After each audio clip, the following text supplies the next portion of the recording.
Service in Boston has issued a severe thunderstorm warning for Suffolk County in eastern Massachusetts, Norfolk County in eastern Massachusetts, Essex County in northeastern Massachusetts, southeastern Worcester County in central Massachusetts, Middlesex County in northeastern Massachusetts, until 11:15 p.m. Eastern Standard Time.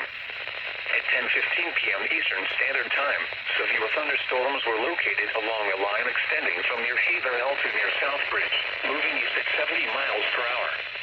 Hazards include 60 miles per hour wind gusts. Expect damage to trees and power lines.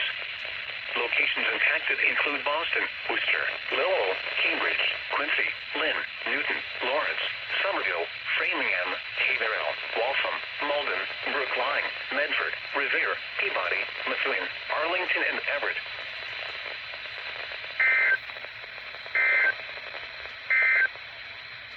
Line of strong storms this evening.